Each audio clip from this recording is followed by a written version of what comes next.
보통 이 천식을 앓고 있는 아이들 보면은 어느 정도 자라면 괜찮다가 또 방심을 하면은 기침이 많이 나와서 걱정스러운 경우가 있습니다. 사실 아이들 자라면서 천식이 자연스럽게 없어진다고도 하는데 그렇다면 과연 치료를 꼭 받아야 하는지 궁금하고요.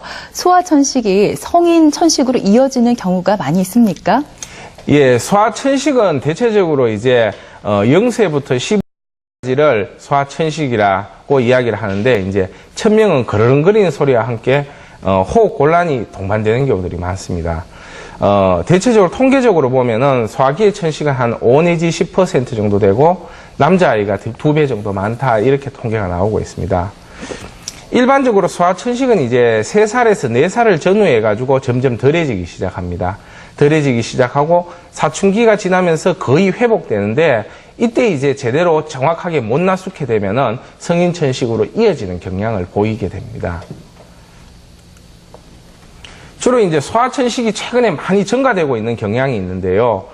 주로 환경 오염이라든가 그 다음에 주거 환경이 바뀌면서 실내 인테리어나 이런 걸 통해서 굉장히 유기화합물의 자극을 많이 받고 그 다음에 소아들이 체력이 감소되면서 공동생활하는 환경이 늘어나기 때문에 천식이 증가되고 있다 이렇게 알려지고 있습니다.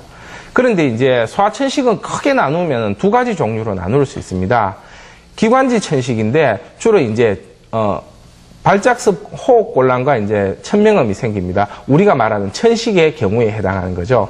그 다음에 이제 천식성 기관지염이 있는데요.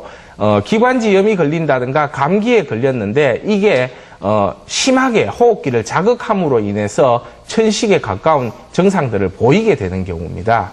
그런데 이제 소아의 경우는 이 천식성 기관지염이 굉장히 훨씬 더 많습니다. 많고 이게 이제 교과서적인 기관지 천식으로 이어지는 데는 대략 한 10% 정도가 이어진다라고 알려지고 있습니다.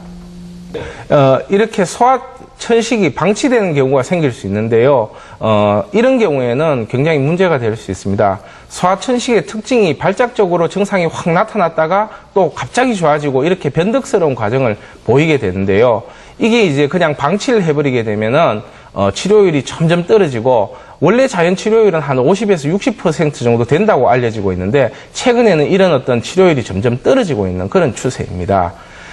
특히 이제 가볍게 증상들이 남아있는 경우들이 많이 있고 또 이제 증상이 악화되지 않는다라고 해서 별로 치료를 하지 않고 넘어가는 경우 있는데 이런 경우에는 이제 난치성 천식으로 이어지는데 한 10에서 15% 정도가 난치성 천식으로 이어지게 됩니다.